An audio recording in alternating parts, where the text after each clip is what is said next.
Testing 1, 2, 3. It is 12:59.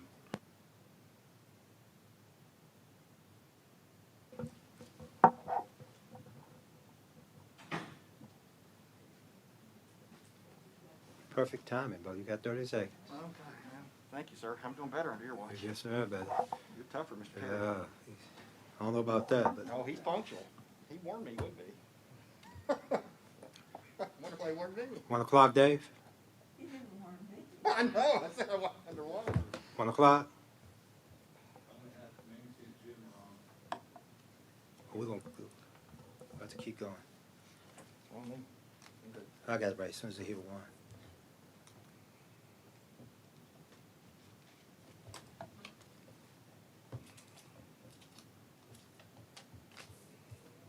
I'll have to move the items in the attachment.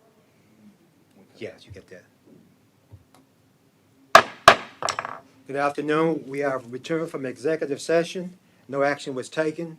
The next item would be item by the motion. Tom Campbell. Thank you, Mr. President. I would move the personnel matters found in the attachment of Section C on the agenda. Is there a second? Second. It's been properly moved and seconded that the West Virginia Board of Education personnel matters be approved. Is there a question on the motion? None heard. It has been properly moved and seconded that West Virginia Board of Education personnel matters be approved. All those in favor say aye. Aye. Opposed, no. Ayes have it, motion carries. Number 7, Ms. Monica, I can't wait to hear your report. Well, we can't wait to hear your report.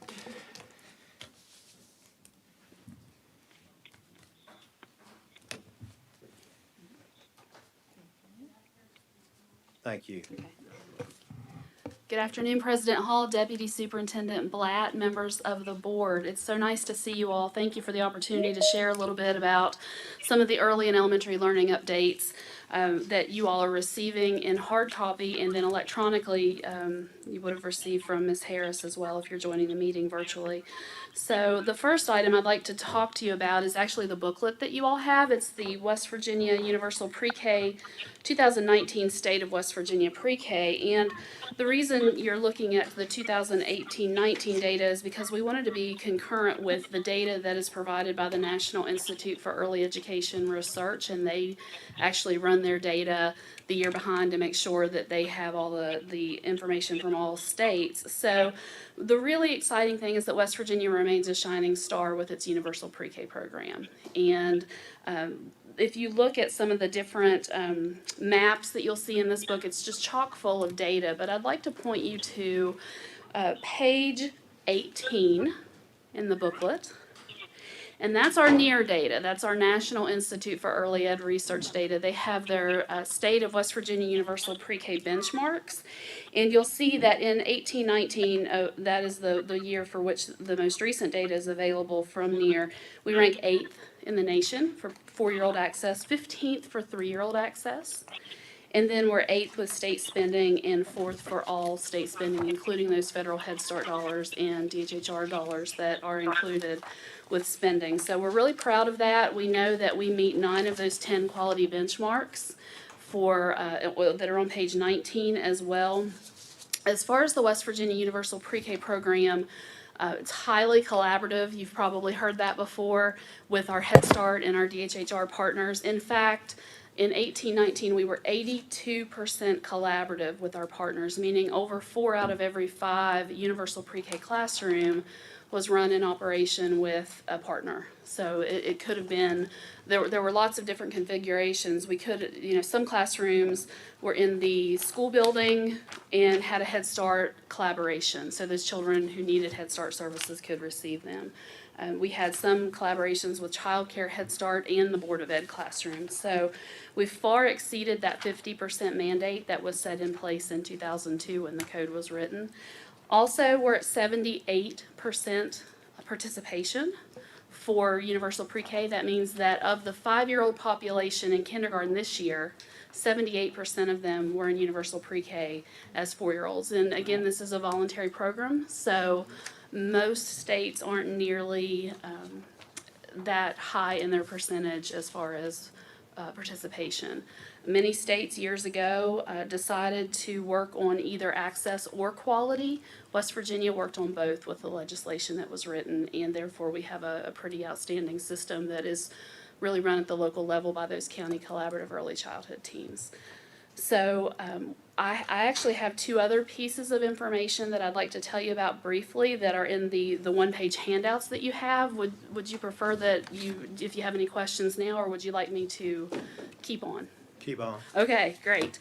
So the handout that you have about Imagination Library, it's a front and back. And it basically, West Virginia Imagination Library is a project that we're really proud of. Came to the Department of Education when when Education in the Arts programs, many of them migrated over here a few years ago. And we work very closely with the June Harless Center at Marshall University. The Imagination Library program aims to provide high-quality children's books to children ages birth through 5. And we're really proud of the fact that thanks to the hard work of our local literacy teams and the June Harless Center for the work that they do with our early literacy collaborations, we have programs for Imagination Library in all 55 counties. Now, in some of those counties, it's only available in certain zip codes because there is a cost to this, so they're working on expanding. We have some unique collaborations. We have a hospital helping pay for this in the southern part of the state. We have early literacy dollars that are helping to pay for this. We have a legislative line item, a small one, that helps pay for some of the children to get these books. So you can see from the chart that every month, over 35,000 children in West Virginia ages birth through 5 receive these books. And so by the time they're 5, they have a library, and we know from the research about early literacy and the importance of having text in the home and books for young children, so they're more ready to have a love of learning and a love of reading and be literacy proficient. You'll also see a quote from a parent who loves Imagination Library, and then on the back of that page, it's really I wanted to share this model. I don't want to get into the weeds with it, certainly, but if you think about it, books are mailed to children, but it's much more than that, okay? Families are given strategies of how to read with their child. And then whenever that happens, the family engagement is increased. Vocabulary is increased. And literacy skills like print concepts, alphabetic knowledge, all the things that are listed in that fourth column are more likely to be in place when a child comes to pre-K or kindergarten. And then long term, we're looking at children who are coming to school with more knowledge of words, of print, of language, and of learning than other peers who don't have those opportunities. So, Imagination Library, that's Dolly Parton is the originator of the Imagination Library programs run through the Dollywood Foundation. Over 1 million books a month go out worldwide from the Dollywood Foundation. So, the last thing I want to tell you about is the Accelerate West Virginia program to provide some literacy-focused professional development for West Virginia educators in response to the pandemic. So what has happened is we're working now on developing a series of literacy-focused modules for teachers who serve children in pre-K through 8th grade. So it's not just early literacy, it's also adolescent literacy. And you can see the options for educators in the middle of the page. We're looking at things like early literacy foundations, comprehension and content, disciplinary literacy, and then literacy in STEM as well. We'll be developing several courses on the e-learning platform, and the Benedum Foundation and the Greater Kanawha Valley Foundation have a pooled fund, or a fund that has been put together to assist with some targeted counties for the Greater Kanawha Valley Foundation, and then will be more of a statewide project for the Benedum Foundation where there's a need. They're actually going to pay for the teachers' credits so they can receive non-degree graduate credit. So that'll be appealing to the educators who want to participate in that professional development opportunity. And that'll be run in January and February and March of next year. So it'll be ready for them to go, certainly.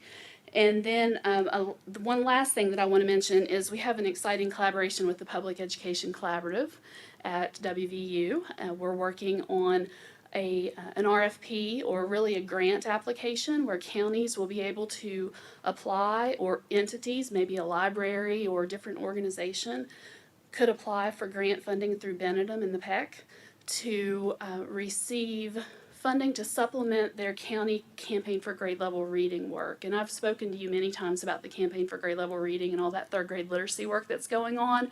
So they're looking at those different areas and seeing where there are gaps, and those grant opportunities will be available. They're looking to release that RFP in late October, I believe.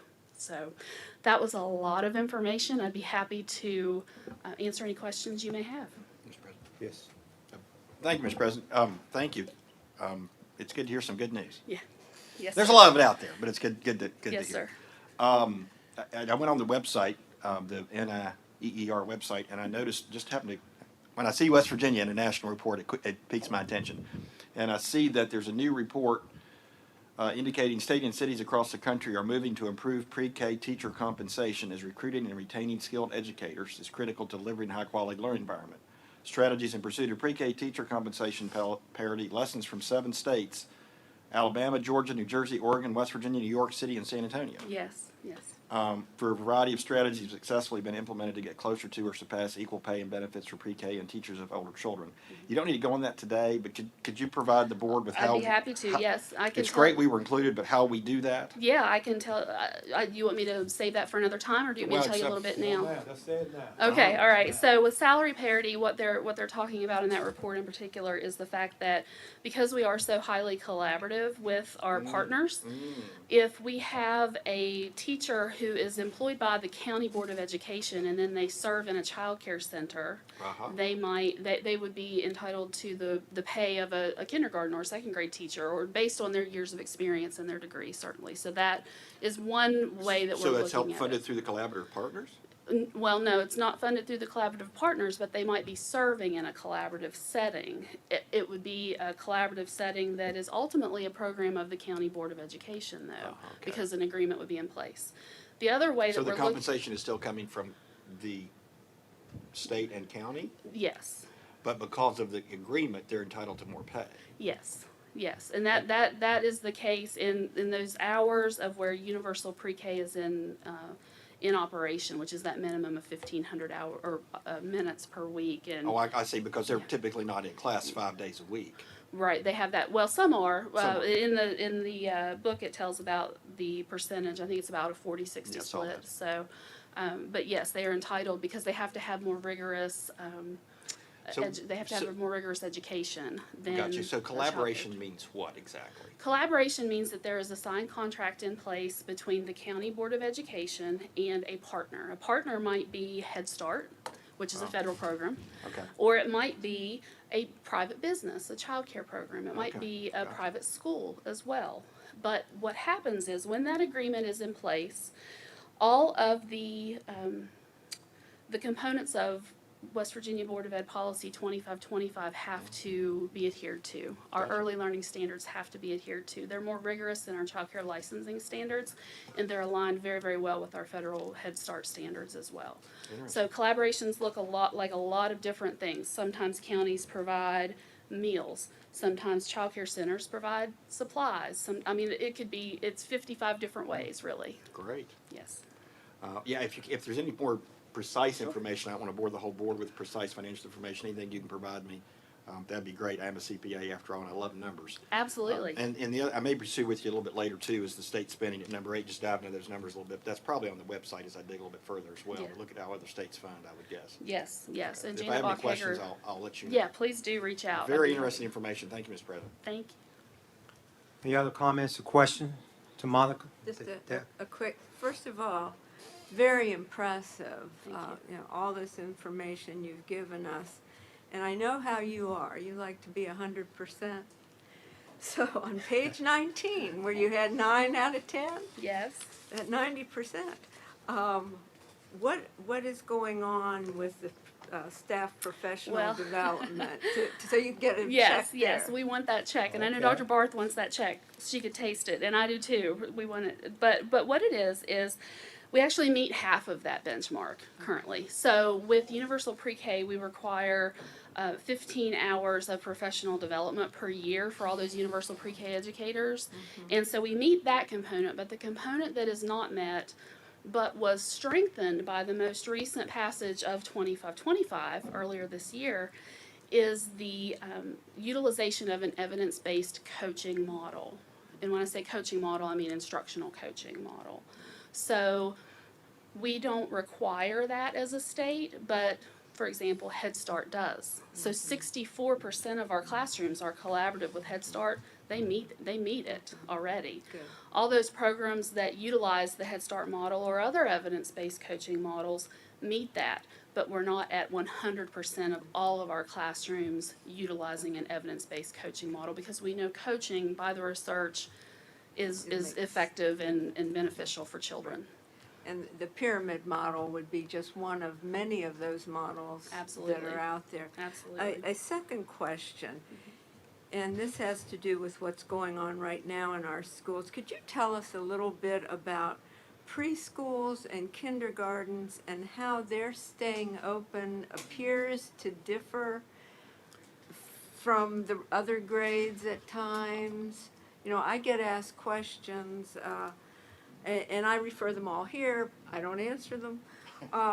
But one question that keeps coming up has to do with the belief that if a school has been designated, I believe the term was critical daycare, that they can stay open, even if they're orange or I guess red, they can stay open not just for the kindergarten and preschool, but through, up through a certain age, like 9 or 10, could you talk Sure, about that? sure, absolutely, Ms. Sullivan. Those are based on DHHR regulations and the critical cares stipulations that are part of the CARES Act or the work that is surrounding the pandemic.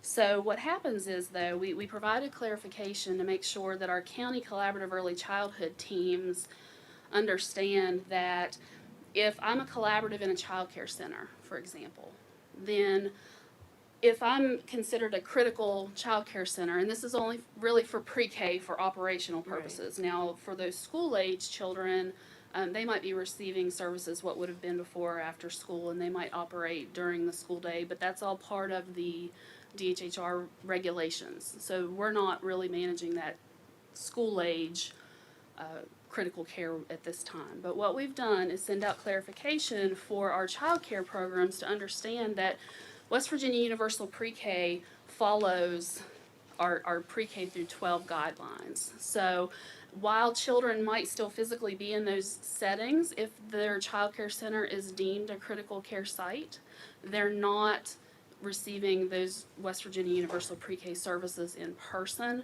They're receiving them.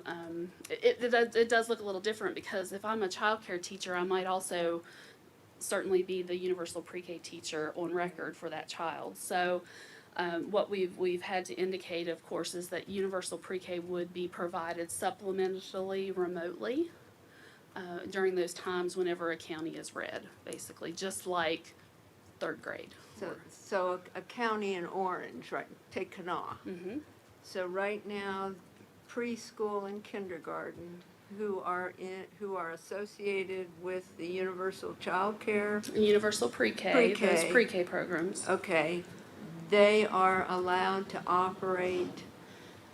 If they have a critical care license through DHHR, that's not our That's- auspices. And that's not you. That's not the us. department Right. at all. Correct. But some of them have the understanding that if they have children in grades 1 through 5 or whatever, Mm-hmm. that those children can be going to school. If they're in a child care center, Well, yeah, we might want to. yeah, I can. I'm happy to it's- follow up with you to get a little more information Okay, about why it, don't we do perhaps. that? But yeah, I can certainly speak to the fact about pre-K and that we absolutely have indicated that we're part of the P12 system, so we're following those that, guidelines. Okay, You have, as you should. you have some assistance here, Dr. Well, Yes. we dealt with several of these questions yesterday, but the critical care allows them to provide daycare services to kids up to age 12. Daycare Yes, not instruction. correct, yes.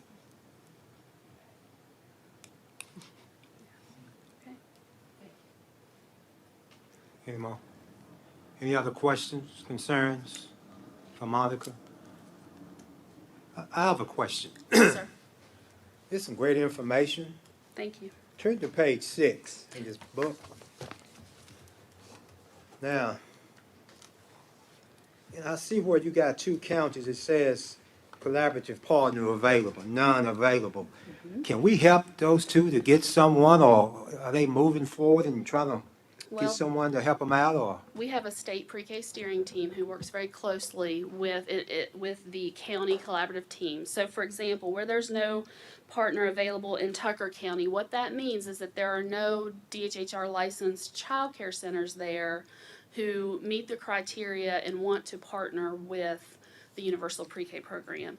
And there is not a Head Start grantee, because Head Start's federal, that operates in there. Now, they do have early Head Start in 1 or 2 of those counties. I can't remember which one exactly. I can get that for you. No problem, though. you're good, you're good. But yes, to answer your question, yes. If there are ever opportunities for collaboration, our state pre-K steering team, which I can tell you is comprised of 4 individuals, that includes our state pre-K coordinator out of our office, our state pre-K special ed coordinator, our Head Start collaborative director, and then our DHHR representative. So it's mimicked, that unique collaboration is mimicked at the state level as well. You know, I talked about how collaborative Okay. we were.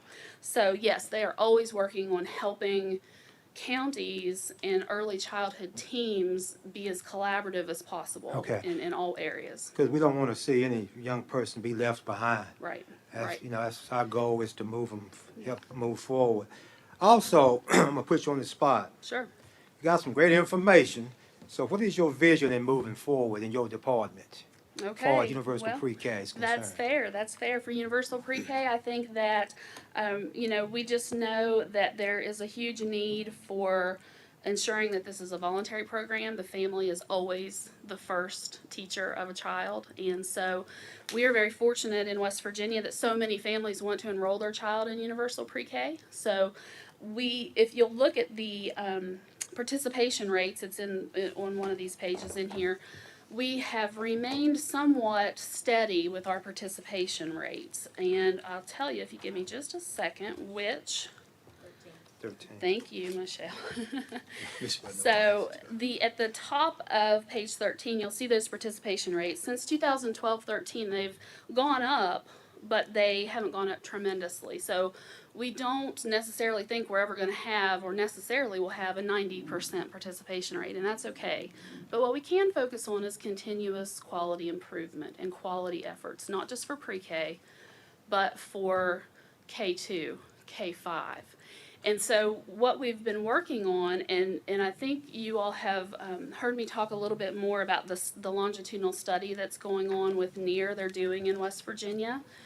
They have found that we have some instructional gaps in our early elementary grades. Definitely, we have work to do. We still have work to do in pre-K. We always want to get better in anything that we do, of course.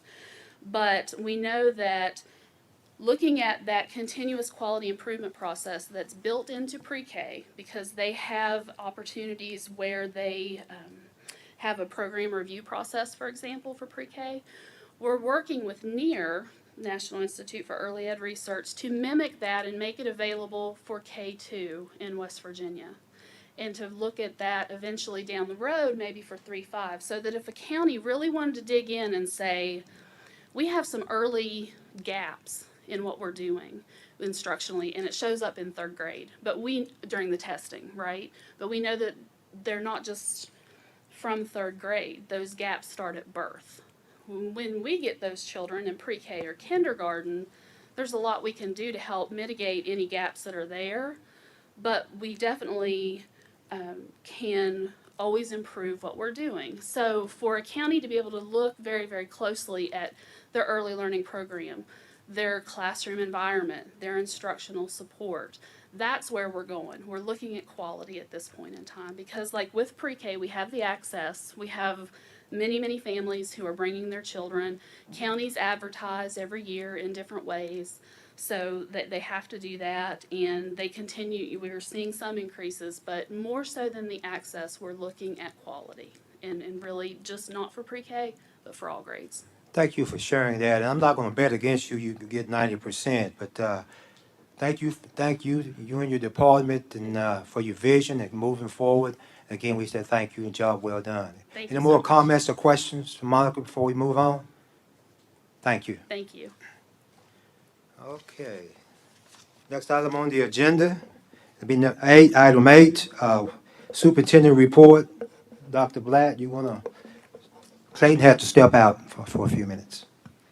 Yes, sir. Well, we'll start with some really good news that just came on the governor's press conference, and that is that they're going to release the map at 5 p.m. on Saturdays as opposed to the 9 p.m. Yes. So the color map of school reentry, or the school update map, as we're calling it, will be released at 5 p.m. On Saturday, starting this week. And then if you'll look on the agenda, our first thing, we just had a brief update on the West Virginia Schools for the Deaf and Blind. Just wanted to let you know that the students moved into the residence halls this weekend. And Mrs. Holmberg said that everything went really well. They're actually starting classes this week. She's doing an amazing job up there, and has followed up with information on the new principal and vice principal that was hired. And she said they are both really impressive and doing really what they need to have done for the students. So they are on track, and they are moving, and the students were excited to be back at the school. Am I having any questions for Michelle? Just a quick update on how many day students? So I can get that information for you. I don't know if we have those exact numbers with the change. Okay. We have approximately 111 enrolled Okay. in one format or the other. Okay, good. And is that much of a difference from last year or the year before? Or are we holding pretty steady? I think it's holding pretty steady. Okay, good. Thank you. I have a question. You said they had a principal and two assistants, or principal and one assistant principal? Principal and one. What about counselor? What's the breakdown? What about the counselors? How many counselors do they have? I don't know if we have that information here. I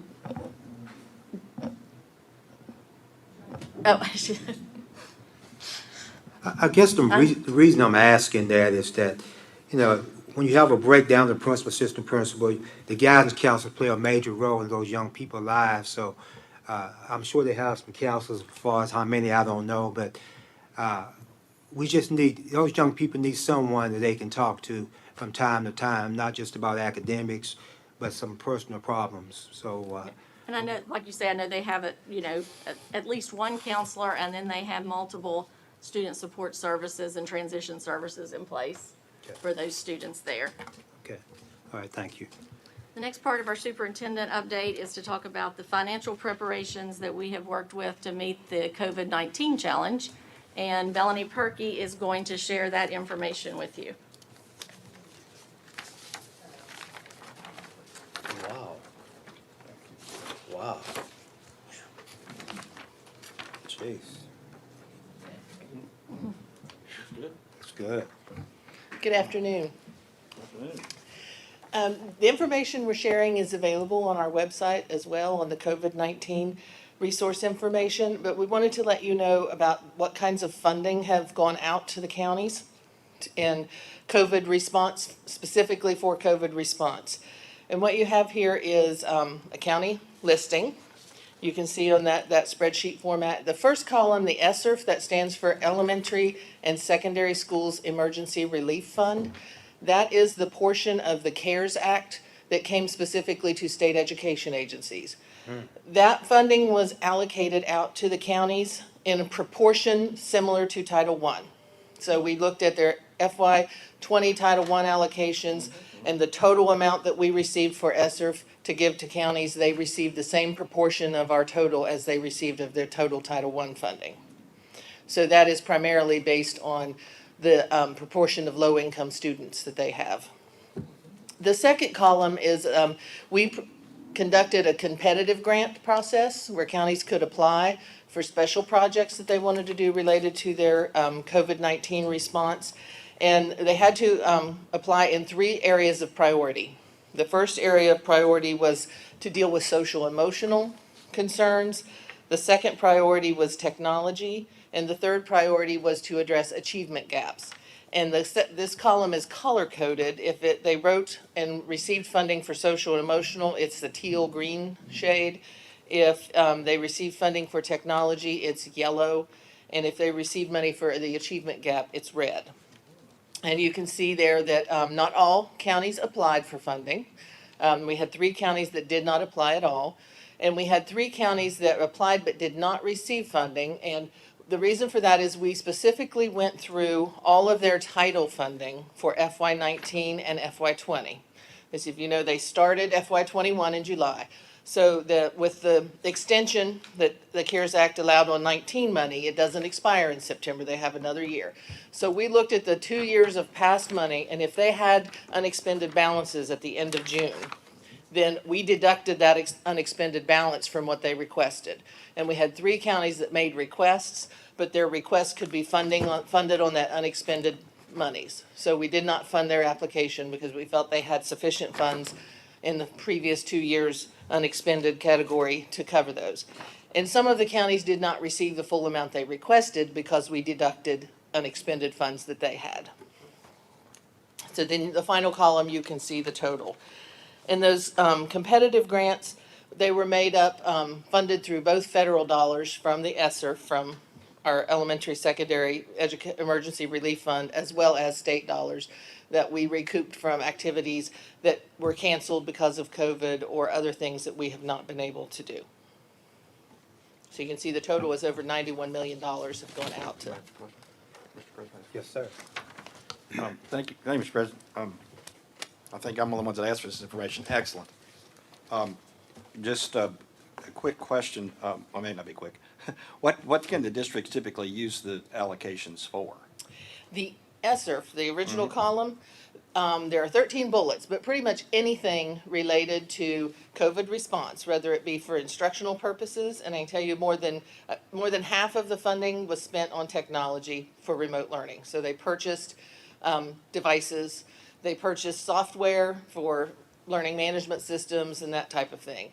They could be used for sanitation, cleaning, training of staff for doing all of that. They could be used for food preparation. They could be used for continuity of operations, which basically extends to just about anything, including keeping people employed. So I guess the theory is that it'll be expended through the remainder of this current fiscal year. Yes, they have until September 30th of 2022 Oh, great. to expend all of the funds. Which is the end of that federal fiscal year, I guess. Yes. 2022.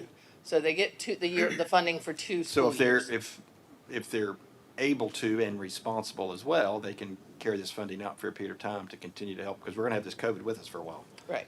Now, many of them, because I said that the majority of the funding was allocated toward devices. Sure. So they have ordered them and that will be Well, expended. but those devices will still be Will be available. I around. assume those devices are owned by the district, Yes, so those devices stay. should continue to be used for a while. So while it's Yes. been expended, I guess you should see value from it for more than just now. Correct. Now, cleaning, of course, obviously, you're doing what it's doing now. Right. And many of the districts that received the technology grants from the competitive wrote for providing internet service, either through hotspots for, students that do not have internet access at home, but they could either get it through a hotspot, or some of them worked with local providers. So through cable hopefully, systems. the information that the school system is finding about access and non-access is being shared with the proper authority, so we can work on what Mr. Roadtruck, I'm sure would agree with me on, is broadband infrastructure. Because this is valuable information, I hate to get siloed. Right. And I know I'll be honest with you, there are some problems with information being siloed out there, shock, I'm sure.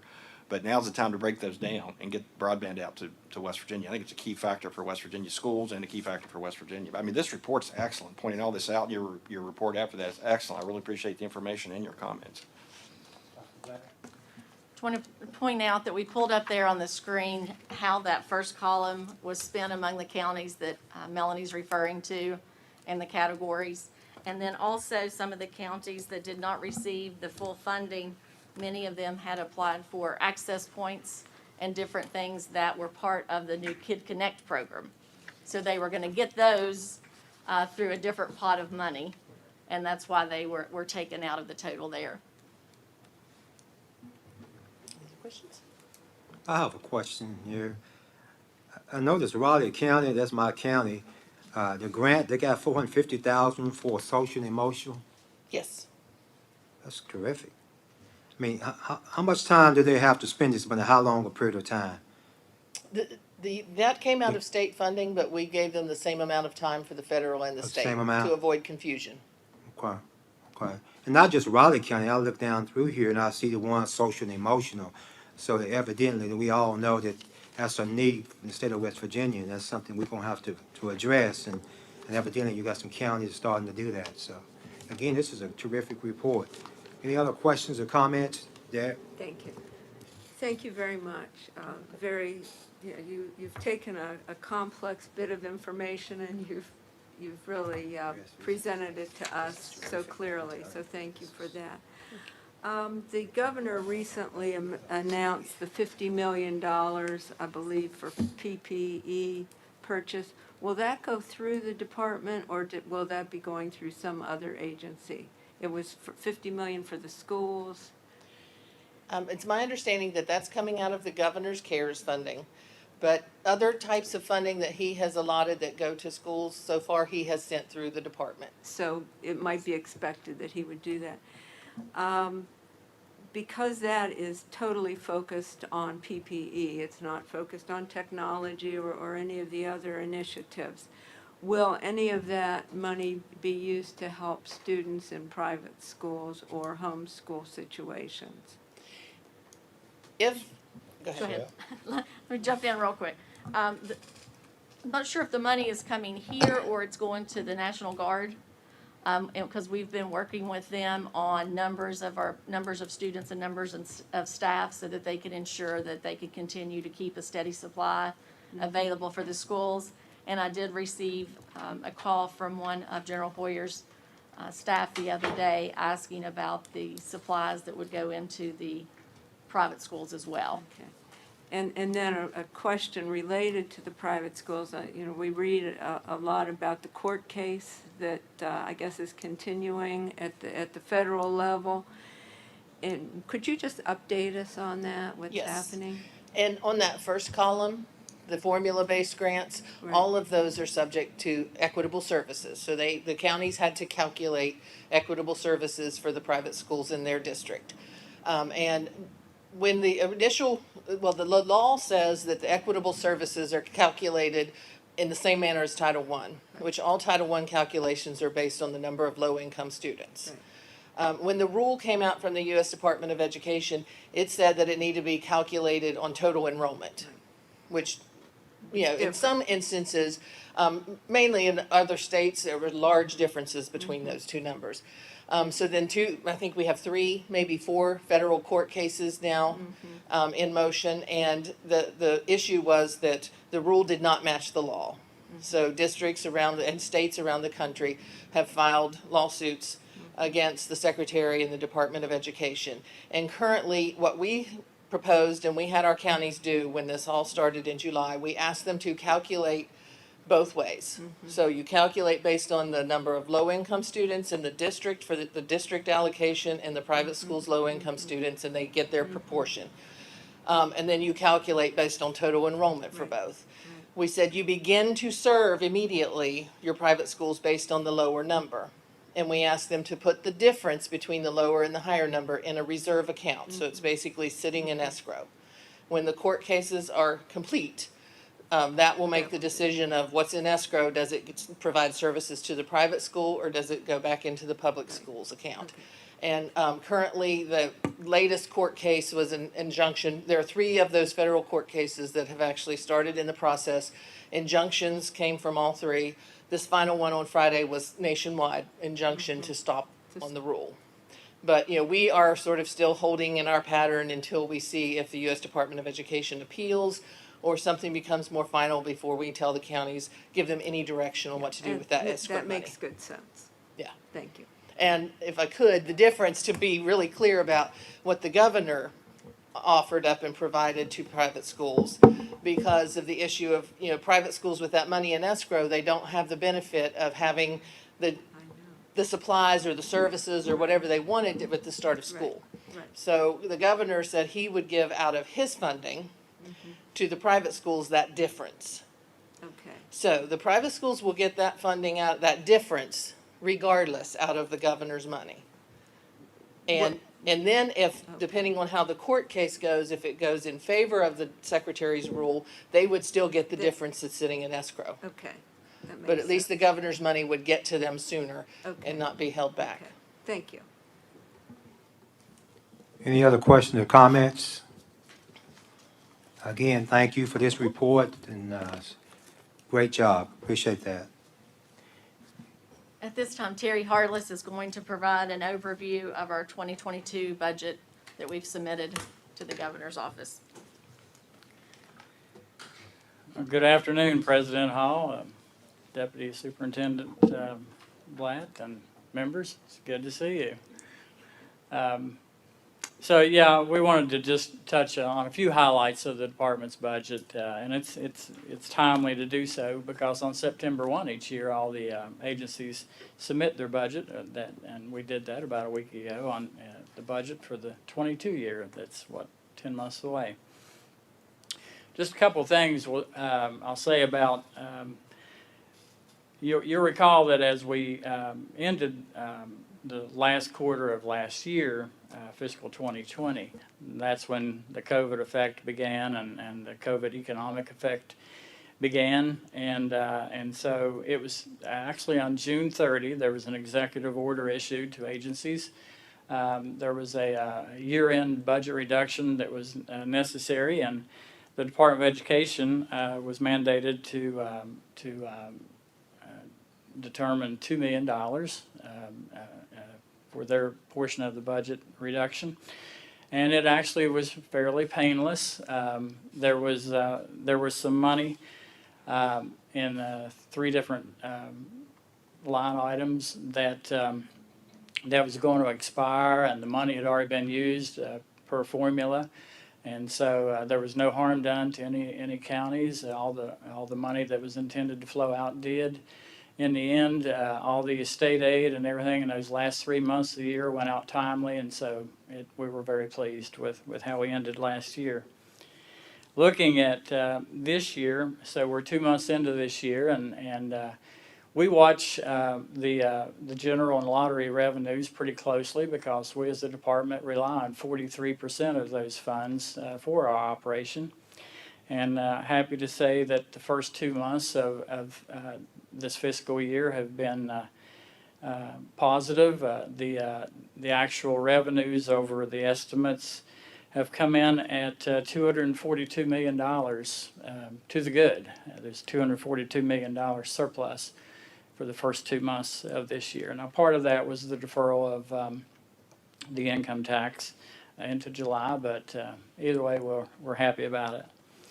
Just a couple items I wanted to mention on the current budget of note.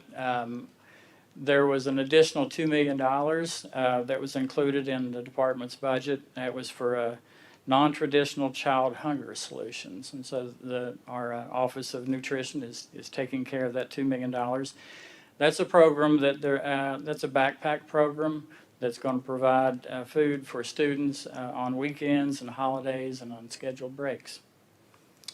A second line item of note was an increase to the communities and schools line item. That was last year. It was $400,000. It got a $4.5 million increase. So that went to a line item amount of $4.9 million for communities and schools. So as I said, agencies submit their budgets on September 1, and we did that. And for the most part, So Terry, interrupt just a second. What you just talked about is going on in this current fiscal year that ends June 30. that's correct. Now you're going to what's in Yeah. 2022. Now we're going to move forward You were to at FY 21, which was Yeah. ends June 30, 2021. Now you're talking about FY 22, Right. which ends June 30 of 22. Yep. Yeah. So as we look forward to the submission that we just prepared for 22, 10 months from now. For the most part, agencies are required just to submit the same request, unless told otherwise. And there's been years in the past when agencies were told to submit a reduced budget, perhaps 3, 4, 5%. This year, the good news was that the instruction was for agencies to submit a current level request, the same amount, and that's a good thing, especially in these volatile economic times. And so, so if you look at most line items that we have now, that's probably what they're going to be in 21. Now, an exception to that is state aid. Now, state aid is one of those where you make an exception. It's statutory. If there's increases, decreases, we do so. And now, state aid and all of our budget, it's actually two-part. We submit the best that we know because most of our budget is state aid, 91% of our budget is just that pure state aid in that Fund 0317, those steps. It's actually more than that. If you look at there's other elements of state aid like increased enrollment and things. There's $37 million in state funds that fund the CTE programs and such. But certainly the bulk of our budget is state aid and other funds going to counties. So each year, in preparation for that September 1 submission, we look at enrollment first and foremost, and we make our best judgment. Now, we get a chance to true that up on December 15th each year because we submit these estimates now, and then we wait for the second month enrollment, among other things, to help us true that up. So what I'm telling you today is what we know today. We'll know better come December 15th, and I would suggest that perhaps we have a similar presentation, perhaps in the January board meeting, if you so desire. I would second that, although you can't make a motion, so well, I will make a motion, but hopefully we will, Mr. President. Sure. So as enrollment goes, this is not a typical year, is it? Based upon the usual birth and death rates and things like that, we estimated that perhaps enrollment might be about 2,750 students less. So with that, we have determined that and then the step 4 transportation expenditures were less, less because of the shortened school year, and step 6A for the Of course, facilities. Terry, I would guess this is all based upon current code, which we don't know what the legislature is going to look like, but when they come back into town, there are a lot of things we're going to look at, including current code, I would hope, as far as funding. Perhaps. Perhaps. We might make a recommendation on that as we keep going, but Right. because 2,750, you're probably going to get there. That's a lot of money. Well, so that said, I mean, just to look at our budget submission as a whole, and looking at state aid the state aid portion in particular, what we've determined is that there's likely at this point to be a $30 million reduction in basic state aid. However, it looks like there might need to be a $30 million increase in the teachers' retirement system. Now, you remember a lot of the funding for it. Yeah, a lot of those funds in the retirement system are in the stock market, and we know how volatile that is. But Right. And we don't make that judgment. The No. CPRB actuary will come along later, and they'll fine tune that number. But what I'm saying is, it looks like at this point the state aid, the basic state aid could come in at $30 million less, but the need for the retirement system funding would come in at $30 million more, and so it's kind of a level. From an accounting request. for county perspective, it's level, but from where the money goes, it's a shift of quite a bit of money away from the classroom to the investment pool, Yeah, as the enrollment numbers decline, which is based on current code. Mm-hmm. I mean, you did what you had to do. That's current code. Right. Yeah, as the enrollment numbers decline, the number of teachers and service personnel funded, et cetera, would decline. Did you project the enrollment by county or just by state? To my knowledge, it was a state for now. Just state, yeah, because I mean, Amy may have a comment depending on on, that, we'll see. the difficulty is, correct me if I'm wrong, but that number greatly affects the money flowing through to the counties, correct? Yeah, and we actually do the enrollment projections by county. We look at the number of Sure. births, and we are projecting exactly how many 4-year-olds would be coming in. You know, we drop off last year's senior class, progress everyone. So we do have a projection by county. Do that you we- mind sharing that later, or sharing it by email, or sharing it with me, or? Sure, Just yeah, share I'd it be me. happy to. Send it to me, that'd be great.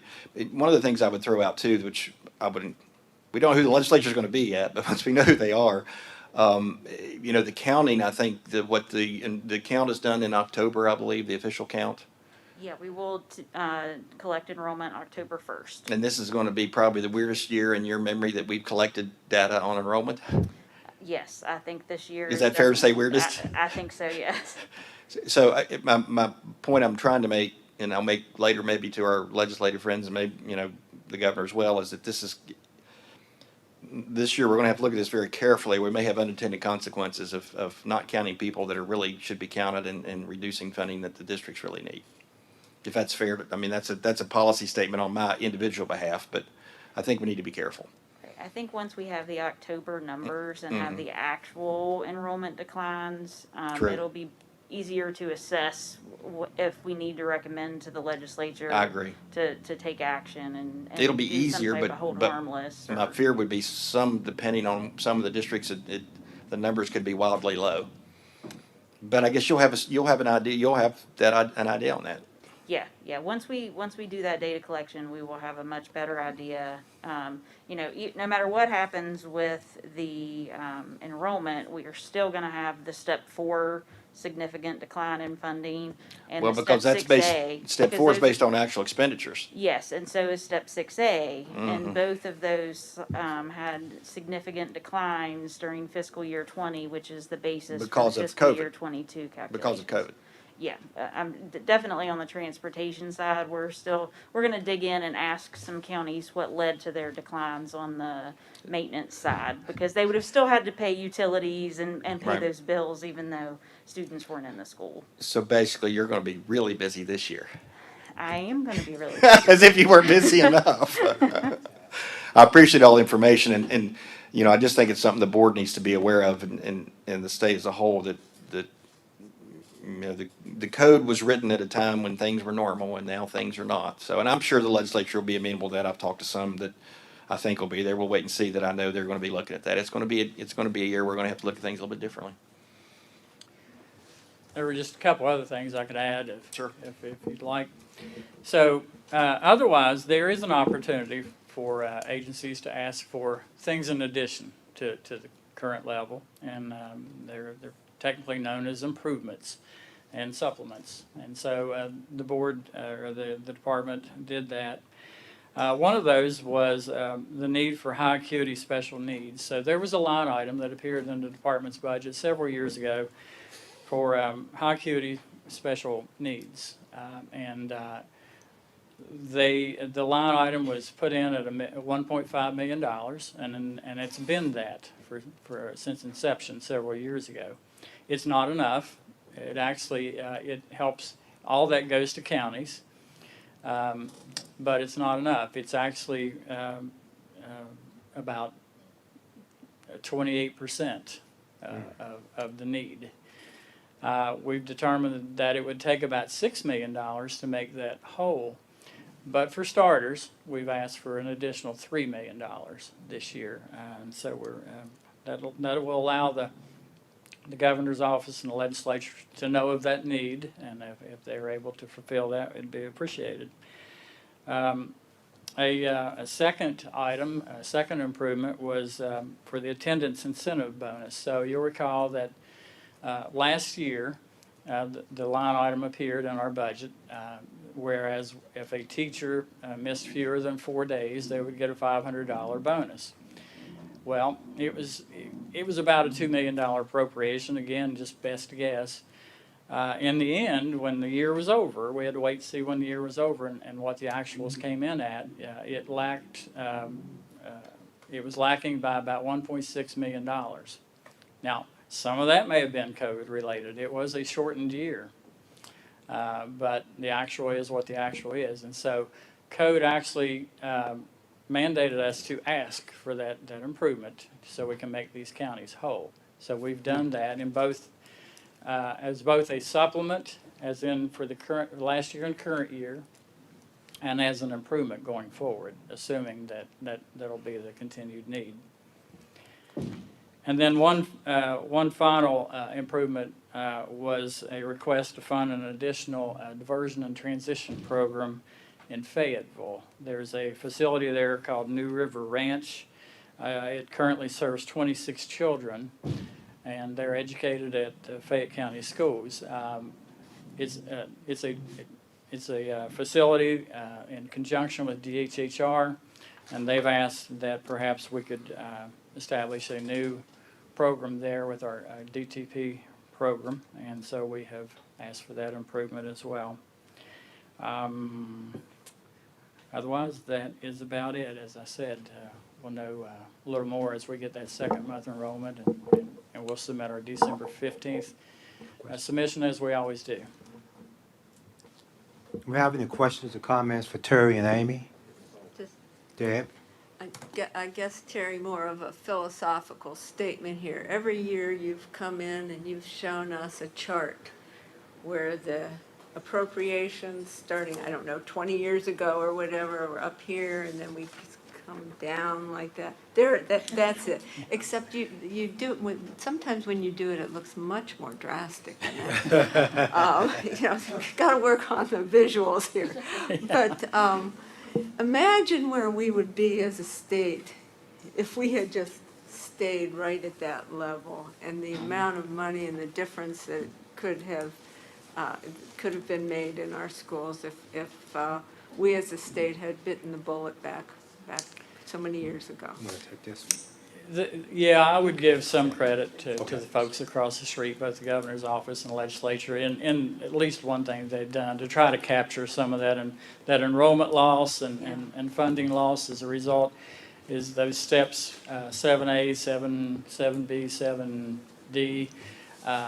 Those are tied to the growth in local share. Mm-hmm. So and local share has been part of the reason you're seeing that decline too. Is the local share is really being able to prop up and take care of a lot of their own needs. We have 2 counties that get no state aid now because they can they have enough revenues to take care of themselves without it. So yeah, some credit there to those steps, but certainly as we continue to lose, we're losing efficiency every time we're losing these students. As we've said before, still have to run the same number of buses, the same number of buildings, That's and right. those things. Yes, And you mentioned the new school, the New River Ranch. correct. The question associated with that, do the schools, the ODTP schools, are those a separate line item in the department's budget? They are. It's actually a couple of lines, but they're in our Fund 0314. And there's a line there for the predispositional students, and then there's kind of some breakouts between the juveniles and adults, but they have their own line Okay.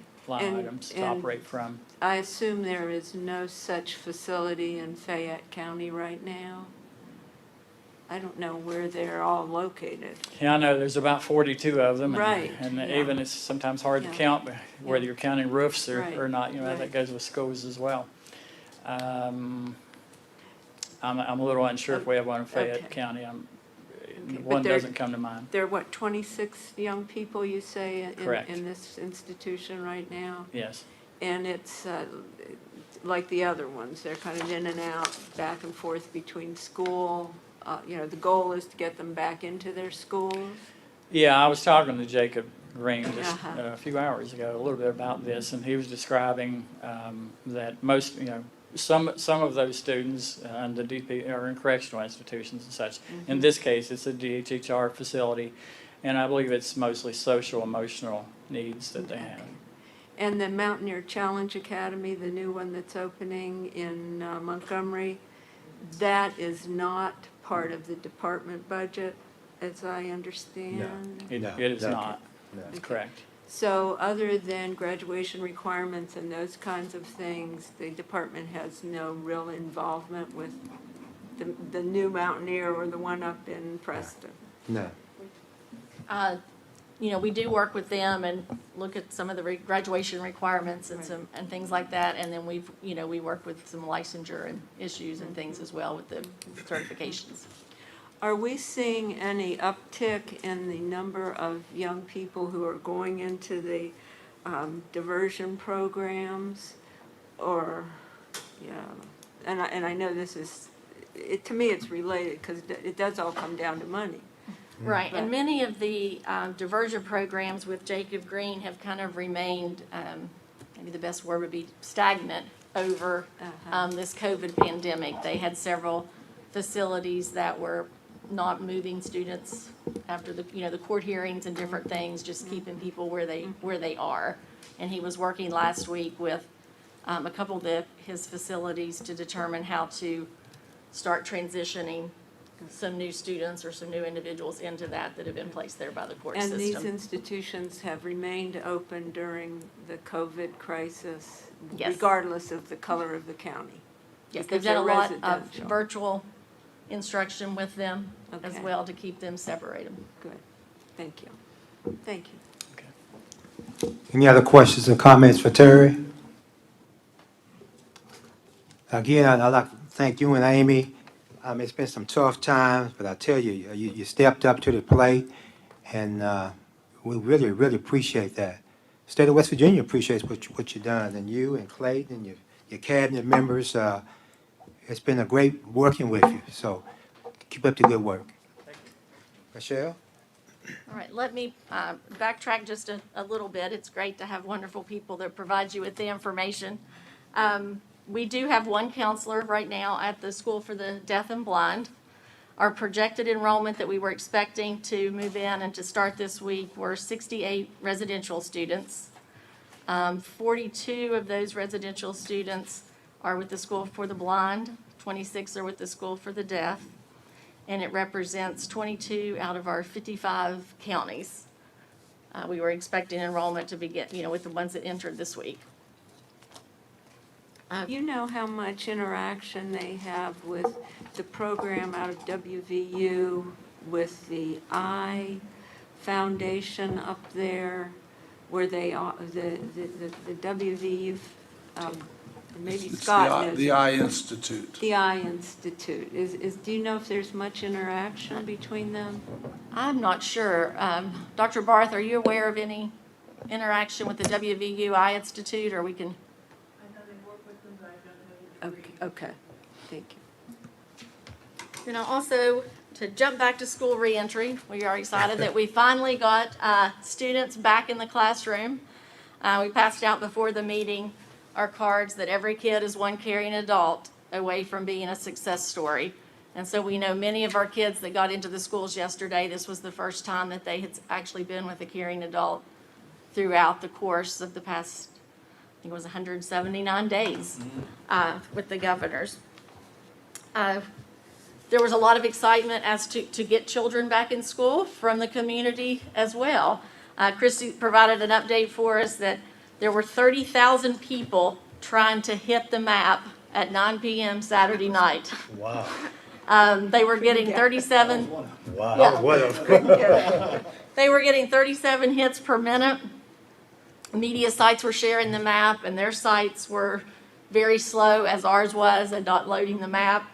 So Christy's proactive, looking forward to the 5 o'clock map release on Saturday, and she will be posting an image of the map on our social media sites, also put the map in the press release, and then she's working with WVNet to provide additional resources for that release to make sure that we've got the bandwidth that we need for all the hits that will be coming in.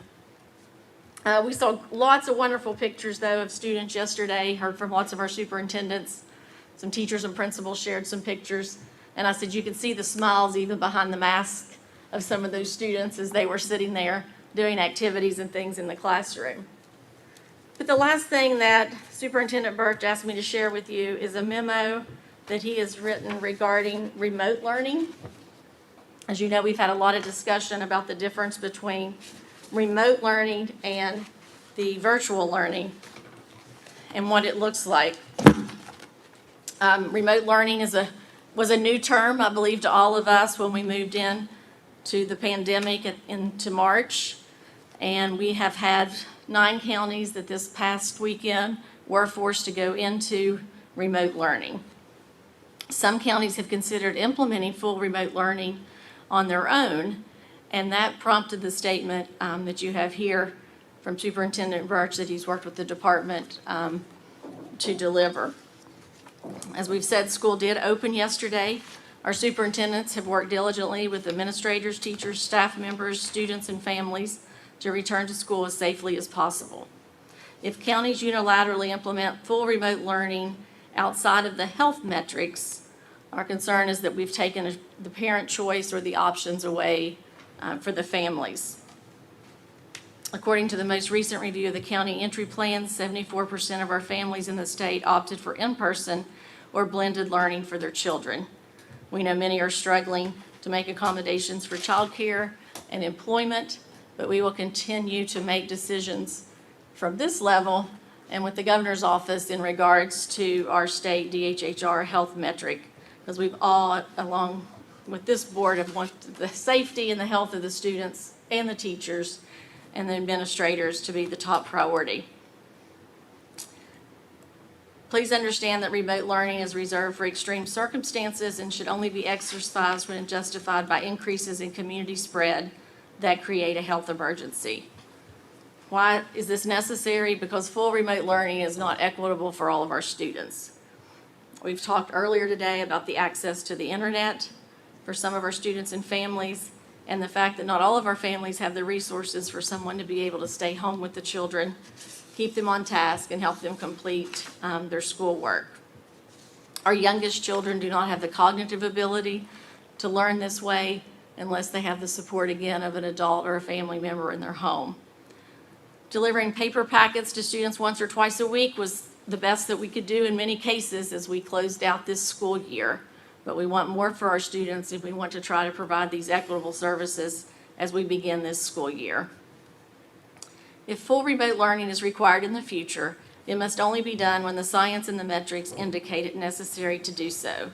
When the opportunity to learn is not equitable for all students, and when those who have less are given less, I believe we have neglected our constitutional and moral obligation to provide a thorough and efficient education for all. So that was a memo Superintendent Birch asked that I provide to you as we continue to work and support our counties and our districts as they make decisions based on the needs of their communities, and then again, using our map with our health metrics to guide the decisions. Deborah? Thank you for sharing that with us. You started your remarks by saying that you've seen the pictures of the joy. Well, the flip side of the coin is looking at children's faces who cannot go to school. And to see them sitting in, there was a picture on the front page of the Gazette this morning that I thought was very emblematic of what's happening. Children sitting in a car with the mother. Everybody's on their device. There's a lot, and I live in Kanawha, it's in Orange County, and there's a lot of heartbreak. And what I see and what I feel and what I believe is that the map is a great indicator of where we are, when everything's all pretty much clearly lined out. But the schools and school people and school children cannot solve the problem. We need to have the public have skin in the game. And, I look at people out on the river, linking up their boats and jumping off from one boat to the next. And maybe I'm saying too much, but I think I speak for many families who are dealing with the situation.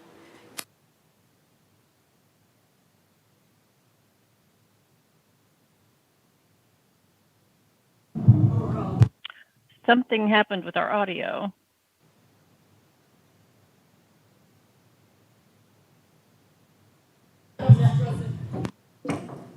Try it now.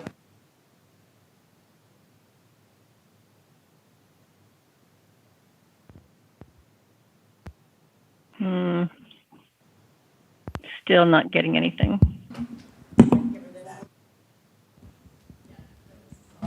Mine works. Is it on? It is on.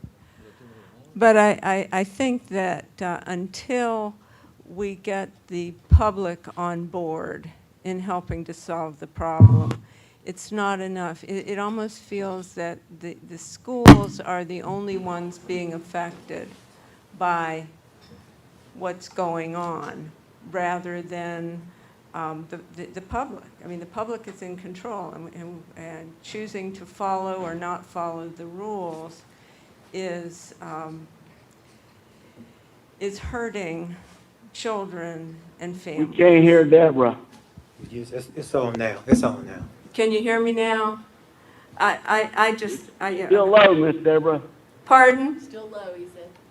Now I can hear you. You sound far away, David, so you're probably in the. I am far away. Yeah, well, that's what it sounds like, so I'd be the same. But I do think that we need to get more commitment from the public, rather than assuming that the schools themselves, the people associated with schools, are the only ones who can fix things, because we can't do it.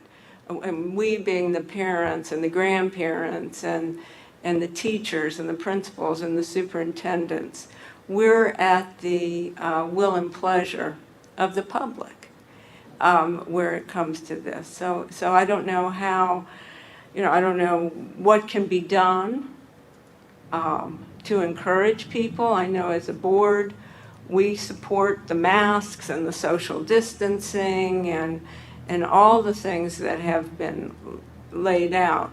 I just think that there's something else that, it's time, it's past time. Because you go out on these streets and you look at these children and you look in their eyes, and you don't see what I would love to be seeing, Michelle, is what you're seeing, and I'm not seeing it. Thank you. We think, every student should be in school and should be in the classroom. And just kind of to your point, Mrs. Sullivan, on this past weekend before the map was released, I noticed on Twitter, where many of our young high school students are, they were making pleas to the communities that they lived in to please do what was right, because they wanted to go back to school. School is more than a building, and it's more than the academics. It's the people, it's the interactions, it's the energy, it's the hope. And we just don't have that. That was well said, well said.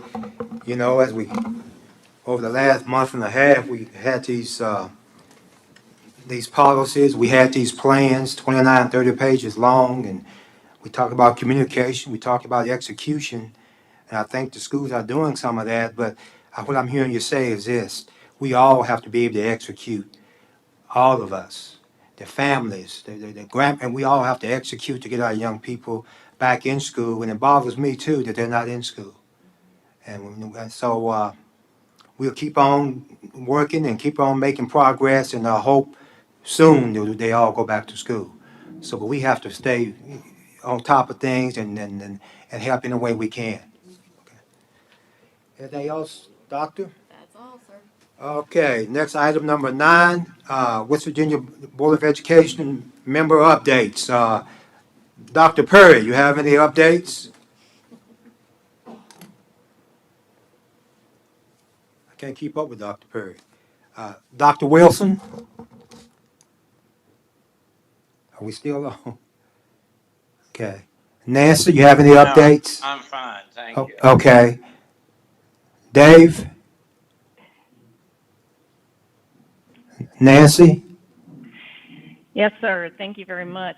I did have the pleasure last week of attending the quarterly meeting of the Educational Broadcasting Authority. And each time that I am a part of their meetings, my eyes are opened wider and wider about how critical a partner they are with what we're trying to do to reach our students and provide another outlet to get instruction and to participate in some other learning activities that are just really amazing to me. I asked Virginia to forward to each of you the newsletter, the education newsletter from the Broadcasting Authority. And if you would, just when you get that, when you see it, if there's an opportunity there to subscribe to it yourself. But along that top bar, there is a section that's called Education, and you can click that, and it would take you directly to some of the amazing things that they're doing. Their participation, like an Energy Express and Education Station. They're also doing a teacher recognition program called Above and Beyond. So they are asking folks to make nominations to that monthly program. And another exciting thing I learned about too is CTE students that are participating in creating their own news articles. I can't remember now which county is participating in that, but that was exciting. As well as they're trying to increase their bandwidth as well to be able to provide more data to students. Even though it's not a two-way communication, at least maybe get some more bandwidth out to the kids. And that's all I have. Thank you. Thank you. Thank you. Bob Dunleavy? Okay. Dr. Snavely? I have nothing. Okay. Scott? Mr. President, just one thing I would like to mention.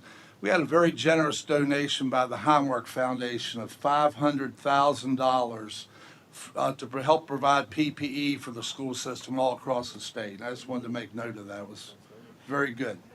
And I think we should give Scott a big hand because he played a major role in getting that done for helping us. Well, Scott, we're going to give you credit because you've been behind the scenes and you've been helping All us. Highmark. Okay. And those actually began shipping today to our schools. Great news. Tom? Thank you, Mr. President. I'm looking forward to hopefully Greenbrier County, which is green, hopefully remains green. If so, we're still in school. I'll have visits scheduled in high school, elementary, and middle on the 21st and 20 supervised visits on the 21st and the 24th, just to try to in those three areas to see how those schools are coping with COVID and working with the local board. Wanted to wait until we were a few days in, and they'll be supervised. I have a liaison.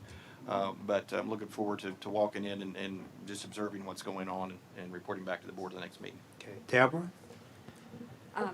Two things. First, the Communities and Schools Advisory Council meeting will be on September 29th. It'll be here at the department. Folks will be able to attend in person or remotely.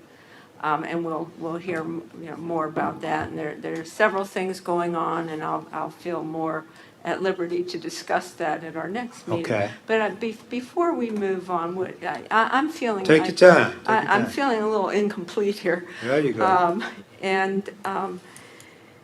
To go back to what's going on now in the situation, we have the 1,000 points of connectivity. I'd really appreciate if we could have a bit of an update about some of the specifics. And I'll just ask some questions that have been on my mind. Are all students able to connect right now?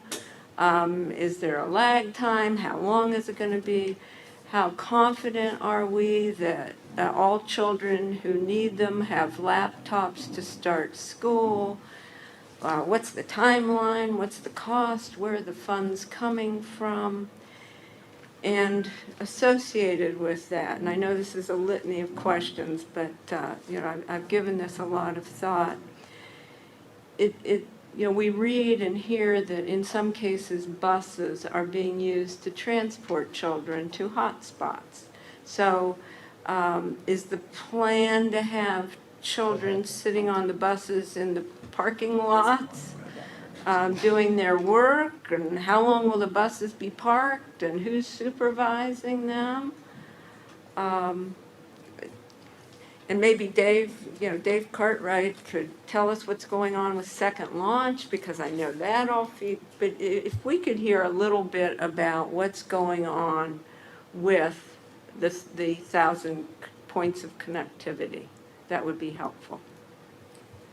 Are you referring for next month? Or- this is an issue that She we said are right now. confronting All right. right now. So we have, I believe, 846 approximately access points have been set up and are being worked on still today. We have 3 vendors out there, along with the Governor's Office of Technology and our department, our Office of Technology, working to make sure that those are active, projecting where they're supposed to be.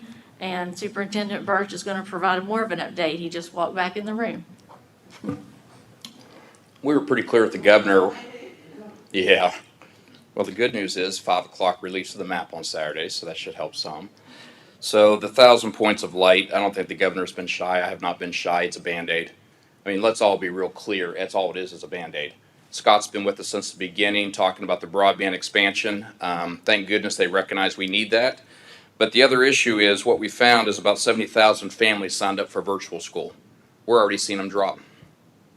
We're already seeing them drop out of virtual school, come back into in-person. They don't want to be in the virtual. Children all don't learn that way. People have asked, have you got computers out to everybody? Not every county ever anticipated getting computers out to everybody. They did for virtual. Some of them moved to a one-to-one for high school and middle school. Many of our districts never moved to a one-to-one computer for elementary, especially kindergarten through second grade. So even if we massively got those out quickly, we would have a large group of children and families who just, I'm not sure how useful the tool would be to them if they haven't used it on and on and on. So I personally am thankful for the work. I know Sarah Tucker was here. I saw her this morning. Chancellor Tucker was part of the Kids Connect project and helping us expand it. My children will benefit from it. My children are a set of children who actually couldn't pick up the Wi-Fi signal at the school and had to sit on the stoops at the school to try to get a Wi-Fi signal because we do not have internet access at where I live. They have a means to get there. So what about the children who don't? Even if we try to transport them, many have reached out. David Price is a good example in Raleigh County. He surveyed some families early on who needs assistance, who needs help. They needed more help with meals and making sure meals got to their house, but I don't know that he had very many take him up on an actual travel to a Wi-Fi hotspot. He just didn't. But for those that can utilize it, I think it's great. But I think this has brought to light another issue we have, and that is continual inequities we have with those that have access, those don't, for all. And you mentioned meals. Now I'm talking about the orange and the red counties right now. So they are getting the meals delivered, or Sometimes they're delivery, sometimes they're pickup. They're required. They're required. Yes, ma'am. And for people who are in the yellow and green counties who have chosen not to go to school in person, are they Required. They're still able? Still required, They're yes. still able to. Every plan that came in, they had to have meals for both in-person, virtual, and in the case of families, in case they didn't start school remote, they had to have a meal plan for all of those. And you mentioned that 70,000 children signed up for virtual, but it's dropped. We have some dropping and contacting us after the first couple of days that it is not exactly what they thought. Yeah. It is quite difficult. Right. Virtual school is quite difficult. And you got to remember, this is also the first time that we opened up virtual school for kindergarten through 5th grade. And Monica Delamay was the first to criticize how careful that's going to have to be. And what we're finding is kindergarten through 2nd grade, Tom Williams, superintendent here in Kanawha County, spoke very, very, very eloquently to the governor on his concerns about virtual school in K2. And those are children that are learning to learn. learning to read. They have to have an adult with them. So essentially, virtual school for the youngest children requires an adult that's able to be there. Clayton, at one point back, maybe a month ago, and I realize this is all evolving, it was said that if you, and correct me if I'm wrong, but if you signed up for virtual school, you had to stay in it for the whole semester. I think some of the counties did have that as a original virtual school policy, because remember, this isn't new, this is since 2017. But I have already seen counties allow families to make that Good. change. Okay, Yep. that's a good thing. Yeah, absolutely. And I think Yeah. they're recognizing too that they don't want the child to be unsuccessful. So if it's not what the parents signed up to do or signed up for, I think that we should encourage counties that if we can get them back in person, let's get them in person. That's the best education period anyways. And as far as having enough teachers to handle the virtual classes, that's not enough. I mean, No, I'm 70,000 is yeah. a lot. I'm probably more concerned about your issue this morning with the substitutes. I wish that Chancellor Tucker was here. We do have a project we're working on right now with the universities and colleges across the state for those that are in their student teaching semester to step in and assist with substitute teaching, especially during this emergency. We actually have several student teachers who have stepped forward to try their hand at virtual education also. I appreciate that, but I am much more concerned about the substitute shortage. And the bus drivers, you read in the paper that they're having trouble filling the buses. Bus drivers, yeah, and probably this time last year we were having that conversation. We have a Right. shortage of We bus have bus drivers. drivers. And I think what we saw, I'm not sure here locally, but I do know as you go up the northern panhandle, probably up in Bob Dunleavy, Jim Wilson's neck of the woods, there was a shortage last year quite clear there where the bus drivers were going off to work for oil and gas. Right. So we need some long-term plans here to deal with all these shortages. It's not my report. I'll just answer one more, Mr. Hoff. That's all right with teacher education. We can bring it forth to the board at a future time, but we do have Carla Warren working with Corley Dennison and HEPC. They are right now devising a long-term plan for teacher recruitment and actually rethinking what teacher preparation could look like to entice more young people to come into the field. I know that General Counsel mentioned some of the alternative certification programs, trying to make that easier. I will tell you that just as you asked earlier today about SSAC making things clear for the public, we find sometimes also with the alternative certification making it clear for folks to understand how to do that and trying to recruit as many as possible. But each one of our districts, I know that I'll use Bondi Gibson as an example. She will take as many substitute teachers as she can get, and she says, Clayton, you don't even know what 2 to 4 means for a district even like Jefferson. The only thing I have, and we talking about, West Virginia and the problems. I was at my daughter's house, and she's a school psychologist in Pennsylvania. You think we got it bad? You should go up there. They all exited. They can't find subs, they can't find teachers, they can't find anybody, so they cutting back and they losing students because they can't teach them. So it's all across the country. We all got issues, so we'll keep moving forward. Like Deborah said, we'll make a plan, and hopefully we can eventually make something happen that's positive. Item number 10, Nancy, items for future meetings. I don't have anything. Dave Perry, Dr. Wilson. Don't think you have anything for future meetings, but just to add to what has been said, I have contacted a couple superintendents and several principals I know through the SSAC, and they all say, well, the first day of in-school went pretty much as they expected, with the glitches they expected, and they're getting along. But the virtual school kids are really having a struggle. And that was their comment. Okay, thank you for that, Bob. Dr. Snavely? No, sir. Mr. President, thanks. Just adding on to what's already been talked about, as far as an update for the board, besides hearing more about the, Kids Connect, also there's a RDOT program out in the Rural Digital Opportunity Fund. The governor announced it's $722 million over the next 10 years to connect 121,000 households. I think it'd be nice if we could have sort of a comprehensive look at this concept of broadband extension. We need our kids in school, there's no doubt. But we also need to have the connectivity so we can have things that are supplementary, that are augmentary to the in-class education. I think that getting the state wired is important for many things: school-based health, telehealth, telemedicine, economic development, and education. All of that combined. So a nice succinct would be really helpful for us. I mean, to have a good, quick understanding, and we have that capacity to do that, I think, Leighton. That'd be great for a meeting, so we all know where we are. Thanks. You got it. Tom? Mr. President, I'll just piggyback on what Mr. Roadtruck just said. And I don't know, Mr. Cartwright, the superintendent, determine how we do this, but I think because of E-rate, there is some infrastructure out in the state that's there, at least from what I've been told, but not being shared. And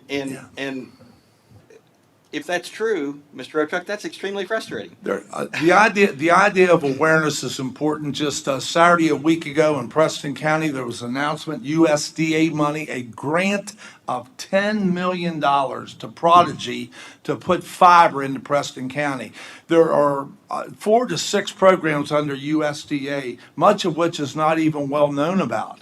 So there's a lot for us to look to. There is, and there's also, from my understanding, there's fiber in the ground dedicated to some places only to schools with excess broadband capacity that's not being accessed. It's not because of the school's fault. It's the providers, what I'm being told, don't want to make it open, which I don't understand. But I'm going to be open about it. If fiber's out there and available, we've got to figure out how to make it available, not only for schools now, but for West Virginia's future.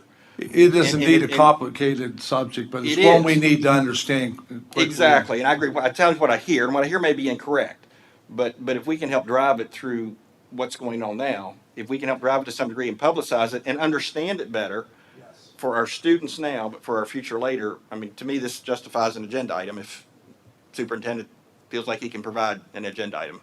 And we can provide information on that. And we might want to look beyond just the school system as far as access Scott on some access to understand what's going on. If it's okay with the board, President Hall, I'll work directly with Scott Roadtruck, and between he and I, we'll pull it beyond education, because I think we do have the capacity to really have a discussion not only on the E-rate, but the expanses and the dollars and everything and how it's going to tie together. And it could be we find out, well, the pipe's there, but it's not text because. Well, we need to know why not, so maybe we can to answer the why not. Okay, Scott, that's your assignment, to work with the superintendent, okay?